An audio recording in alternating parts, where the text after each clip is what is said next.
Voilà, que Dieu vous bénisse, frères et sœurs.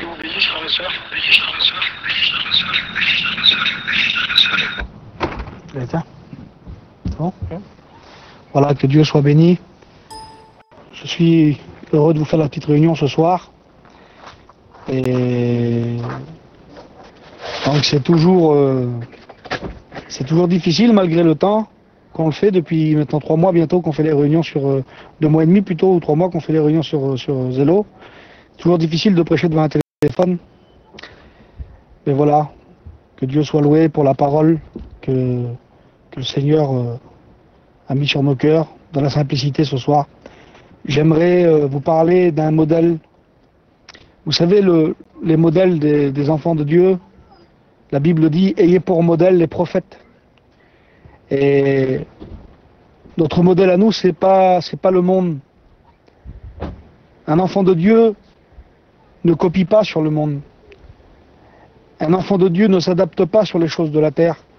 Non, un enfant du Seigneur, son modèle, c'est la Bible. C'est les prophètes, c'est les apôtres.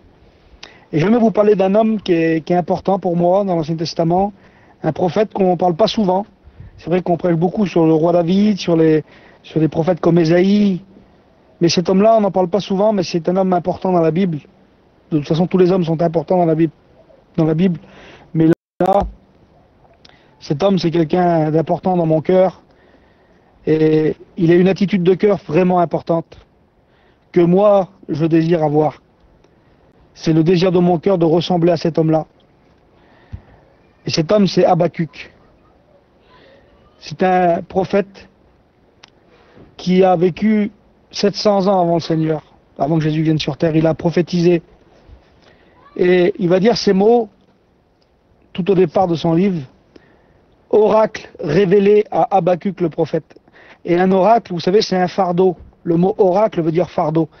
Habakkuk recevait des fardeaux pour le peuple. C'était un homme qui souffrait pour le peuple. Et il va dire au verset 2, « Jusqu'à quand, ô Éternel, j'ai crié vers toi à la violence ?» Il dit au verset 3, « Pourquoi, Seigneur, me fais-tu voir le péché?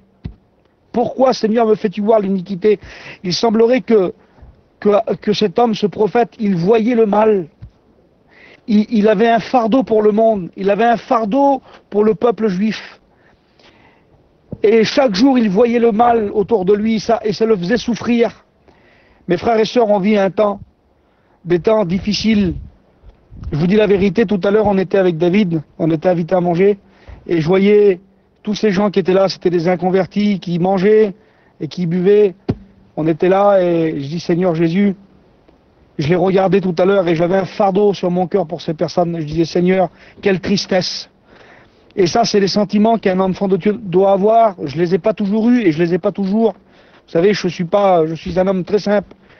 Mais la Bible dit, dans Philippiens 2,5, ayez en vous les sentiments qui étaient en Jésus-Christ. Et il nous faut prier, mes frères et sœurs. Il nous faut demander à Dieu ces sentiments. Parce que c'est vrai, j'en manque, je suis serviteur de Dieu, je manque. Je veux avoir les sentiments du Seigneur. Donne-moi, Seigneur, à avoir les sentiments qu'avait ce prophète Habakkuk qui disait, Seigneur, pourquoi me fais-tu voir le mal? Il voyait le mal. Aujourd'hui, excusez-moi, on voit le mal nulle part. On peut regarder n'importe quoi à la télévision, on voit pas le mal. Le monde, le péché a pris tellement d'ampleur aujourd'hui dans le monde qu'aujourd'hui on voit le mal nulle part. Mais lorsqu'on s'approche de Dieu, lorsqu'on loue le Seigneur, qu'on s'approche de Dieu dans la sainteté, le Seigneur, le Saint-Esprit nous montre, nous éclaire sur des choses des fois insignifiantes. Et les choses les plus petites, les péchés les plus petits deviennent importants à nos yeux, parce que c'est le Saint-Esprit qui nous éclaire. Et puis j'aimerais aller à la fin de son livre, et on va prier bientôt, je ne vais pas être très long. Cet homme, il a prophétisé. Il a annoncé des oracles, il a annoncé des prophéties qui étaient assez dures.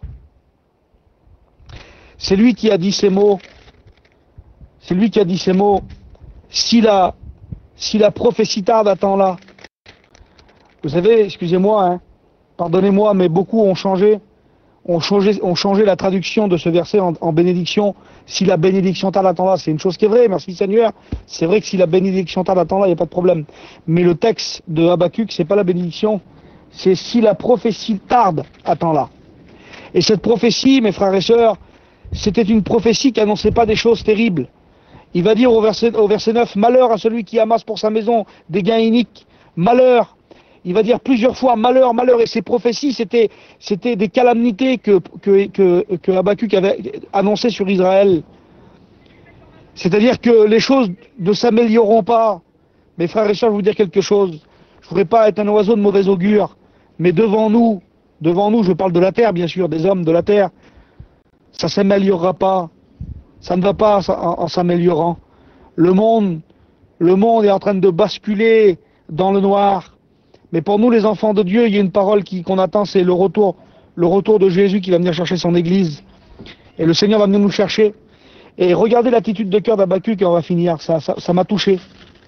Il a prophétisé des oracles que Dieu lui a demandé. Et à la fin de son livre, il va dire ça. Voilà le cœur d'un enfant de Dieu. Parce que mes frères et sœurs, nous ne servons pas Dieu pour ce qu'il nous donne. Comme le dit souvent le frère Donald, nous n'avons pas et nous ne voulons pas d'un amour hameçon. On ne veut pas aimer Dieu pour ce qu'il nous donne, pour les bénédictions.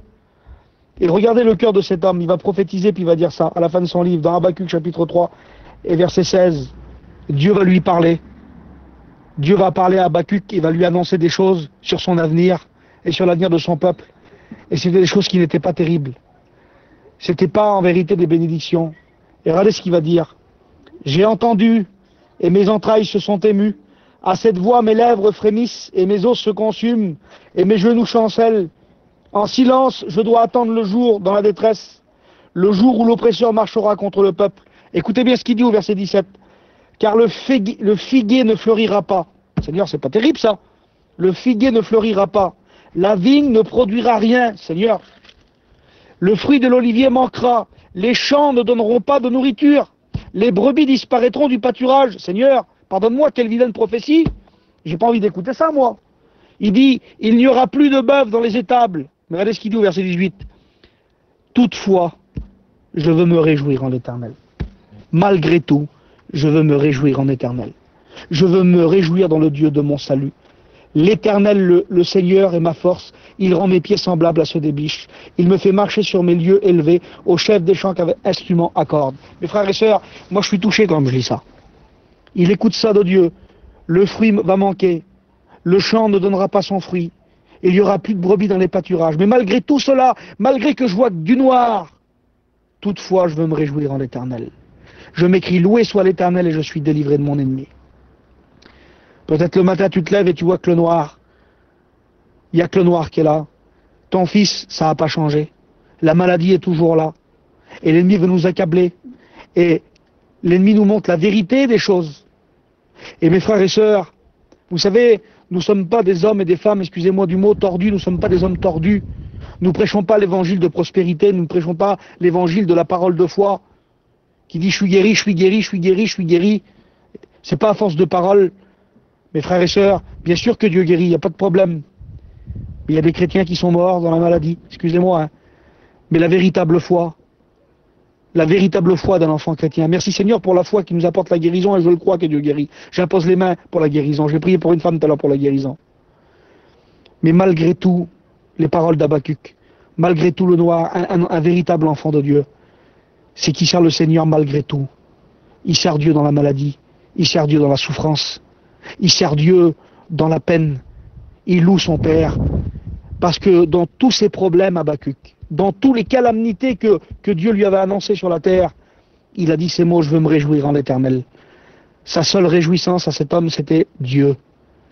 Et mes frères et sœurs, notre seule réjouissance ce soir, c'est Dieu. Il n'y a que Dieu qui nous apporte la paix. Il n'y a que Dieu qui nous apporte la joie. Ce soir, disons, comme Job, je sais que mon Rédempteur est vivant et qu'il se lèvera le dernier sur la terre. Disons comme David, quel autre ai-je au ciel que toi, Seigneur? Et sur la terre, je ne prends plaisir qu'en toi. C'est vrai, il y a des mauvaises choses autour de nous. C'est vrai, il y a encore des personnes de nos familles qui sont pas guéries. Il y a des personnes de nos familles qui sont pas encore chrétiens. C'est vrai, ce soir, on va encore lire une liste de malades. C'est vrai, il y a plein de problèmes. Mais nous allons continuer à nous réjouir dans le Seigneur. Nous allons continuer à invoquer Dieu parce que nous aimons Dieu. Il est notre Père. Nous ne l'aimons pas parce qu'il nous donne. Nous l'aimons parce il est notre Père, il nous a rachetés, nous l'aimons. Et le plus grand désir de nos cœurs, mes frères et sœurs, c'est qu'il revienne, et le plus vite possible. Alors prions maintenant le Seigneur. J'aimerais prier, et j'aimerais, après la prière, que quelques frères et sœurs puissent prier avec moi. Seigneur, je te loue, éternel Dieu d'Israël, Dieu d'Abraham. Je te loue pour ce prophète de ta parole qui bénit nos cœurs à travers son attitude, malgré tous les fardeaux qu'il y avait sur son cœur. Un homme qui souffrait pour le peuple, un homme qui a eu tellement de problèmes et qui malgré tout, à la fin de son livre, il va dire ça, malgré toutes les souffrances du livre d'Habakkuk, malgré toutes les peines de ce livre, malgré toutes les calamités qu'ont touché Israël, il a trouvé le moyen de dire à la fin de son livre, malgré tout, je veux me réjouir en l'Éternel. Malgré tout, toutefois, je veux me réjouir en Dieu. Je te loue, Seigneur. Seigneur, je te loue. C'est vrai, mon Père, il est toujours affleuri, Seigneur, il n'est pas revenu à toi, mais je te loue, Seigneur. C'est vrai, il y a la maladie vers nous, je te loue, Seigneur. C'est vrai, Seigneur, on a plein de problèmes, plein de soucis, mais je te loue quand même. J'adore ton nom, je t'aime, tu es ma vie, tu es mon bouclier. Amen.